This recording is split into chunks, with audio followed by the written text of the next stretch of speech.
outbreak of novel coronavirus has so far killed 910 people, all but 2 in mainland China, which surpasses the death toll caused by SARS epidemic in the year 2003, while hundreds of people stuck on a cruise ship on Hong Kong for 4 days have been allowed to get off after tests for coronavirus came back negative. Meanwhile, the families of the Nepalese stranded in virus-hit Chinese province have criticized the government for delay in their rescue. Good morning, I'm Amit Becquerel and these are the top stories this hour. Proposal to form a separate intelligence mechanism under the Nepal Army filed at the Parliament. The proposed mechanism said to be as per the government's liking.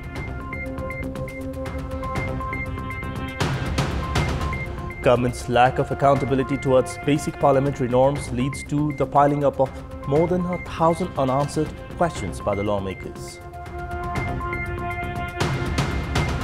Hundreds of people stuck on a cruise ship in Hong Kong for 4 days allowed to disembark after tests for coronavirus came back negative. Death toll from the virus climbs to 910. And Bangladesh team India in the finals of the ICC Under-19 Cricket World Cup to lift their maiden trophy, win a thrilling final by 3 wickets. The government is preparing to draft an act that would allow establishing a separate intelligence entity under the Nepal Army without tabling it at the Parliament. The government is preparing to amend the Military Act 2007 as per its control to establish an intelligence entity. The government registered the bill related to the amendment of the Act at the Parliament Secretariat. The government registered the amendment proposal at the Parliament Secretariat to establish and operate the intelligence service under the Nepal Army through guidelines instead of the law. Deputy Prime Minister and Minister for Defence Ishwar Pokhrel registered the 2-point amendment proposal of Sub-Article 2N of Article 143 of the Military Act. Article 143 allows the government to make the guidelines. The government, citing its right, proposed to amend the Act related to establishing and operating intelligence services. The Law Ministry had returned the drafted proposal bill framed by the Defence Ministry to amend the Military Act 2 months ago, citing that the amendment would breach the fundamental rights of the citizens. In the amendment bill, the Ministry had proposed a clause that would allow the Army to establish a powerful intelligence entity which could raise and assess the public in suspicious circumstances. The National Investigation Department under the Prime Minister's office is the only intelligence service of the country which is currently in the restructuring phase. Likewise, Nepal Army has its own mechanism to collect information. The government is preparing to expand the mechanism with additional authorities. According to the proposed bill, the government would be establishing and operating such mechanism through guidelines instead of the law referring to national security and sensitivity.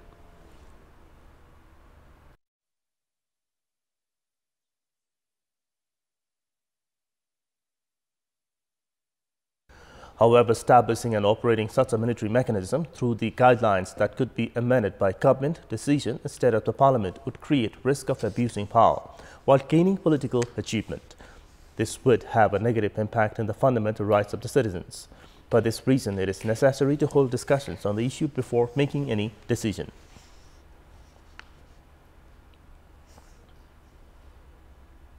In the parliamentary system, the elected government is accountable to answer questions raised by lawmakers in the Parliament. However, the Nepal government seems to be unaccountable towards the basic parliamentary norms. According to the parliamentary guidelines, the government is liable to provide answers to questions raised by lawmakers. However, the government has not entertained many questions raised by lawmakers. Lawmaker Dila Sangrola of the main opposition Nepali Congress raised more than 50 questions to the concerned ministers regarding several issues during the 4th session of the House.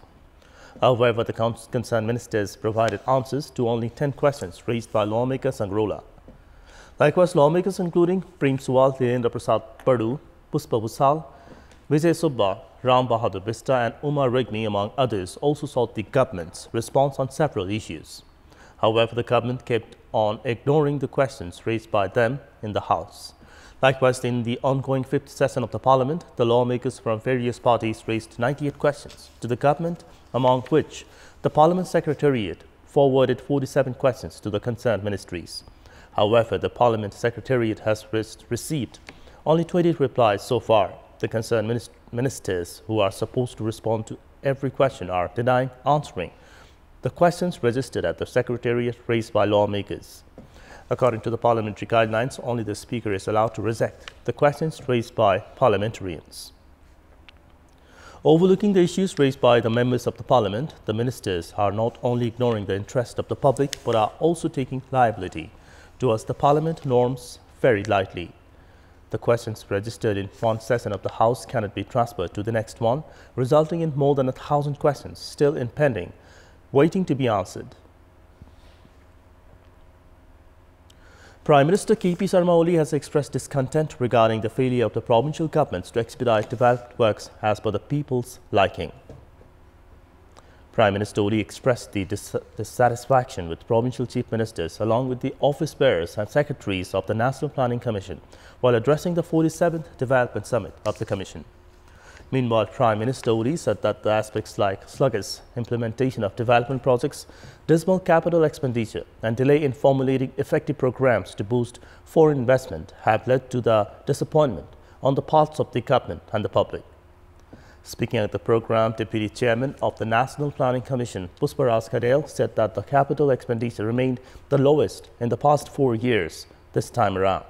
Family members of the Nepali nationals who have been stranded in novel coronavirus hit China's Hubei province have intensified pressure to ensure their return to the homeland at the earliest.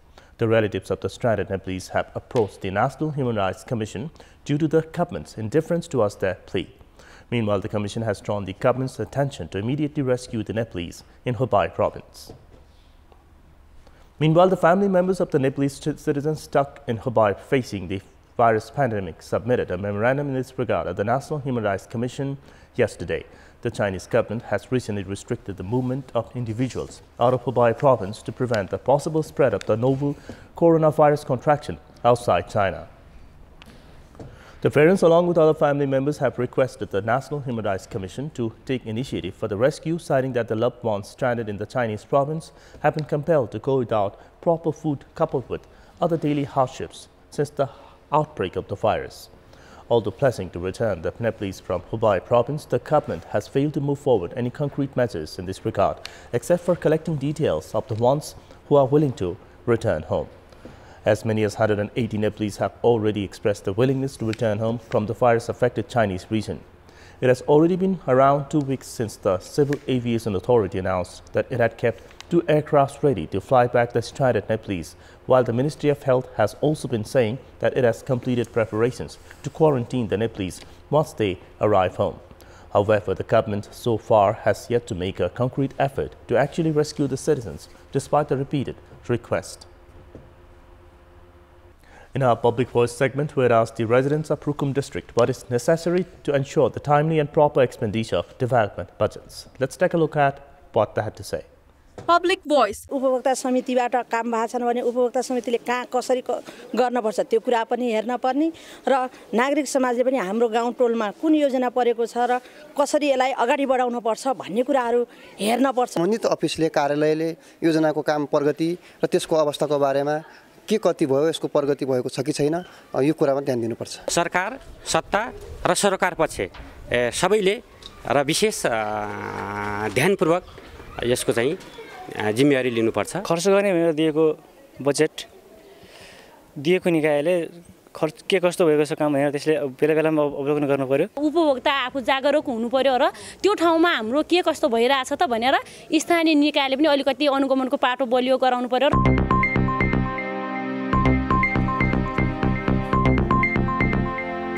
It's time now for our segment Public Pulse, where you text us with your opinion. Public Pulse. And the question is, why has the government delayed in bringing home the stranded Nepalese from the coronavirus-affected regions of China? And options are A, lack of interest, B, diplomatic confusion, and C, threat of infection spreading. The voting is on. Type NWS, select your option A, B, or C, and send it to 34001 to share your opinion with us. Now the sports update. Sports news. European football giants Real Madrid defeated Osasuna 4-1 last night to remain at the top of the Spain's La Liga. In an away game, Isco scored the first goal for Real Madrid in the 33rd minute, ending his 10-month goal-scoring drought in the La Liga. Sergio Ramos netted the second goal in the 38th minute, with Lucas Vazquez in the 85th minute and Luka Jovic in the last minute of the match. Unai Garcia scored the only goal for Osasuna in the 14th minute. Real Madrid are leading the La Liga with 52 points, followed by title contenders Barcelona that secured 46 points. The historic rivals Barcelona will face Real Betis in the last game of the week 23 in La Liga. It's time now for our special segment, Off the Beat.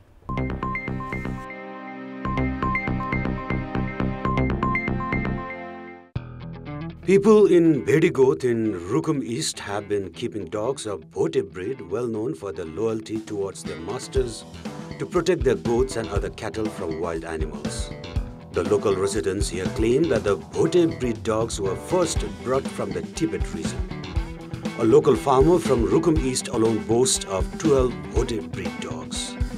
These dogs are very popular in Rukum East, Baglung, Rolpa and Rukum West as they are widely used as guard dogs. With the usual lifespan of 15 to 20 years, Bhote breed dogs have a habit of remaining quiet during the day and remaining active and awake throughout the night. The Bhote breed dogs are usually found at an altitude of over 2,000 meters. The fully grown Bhote dogs are sold for as much as 20,000 rupees, while smaller ones are sold for 8,000 rupees. People from Bhote tribe in Tanahu's Bias municipality come to Trisuli River in Dhading every year to collect gold particles from the river water.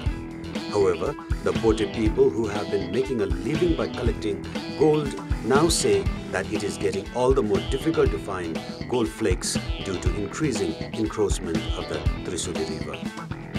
The marginalized community is therefore fast inching away from their traditional lifestyle of searching gold in the waters of Trisuli River. There was a time when these people would collect a few gold flakes which was sufficient to make their two ends meet.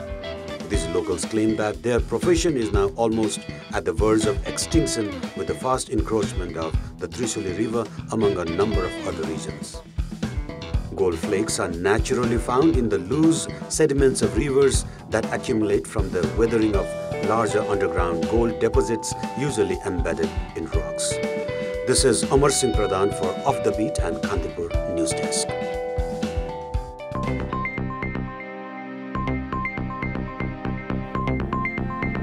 And that's all for this hour. Keep watching Kantipur Television SD for more news and entertainment. Have a good day.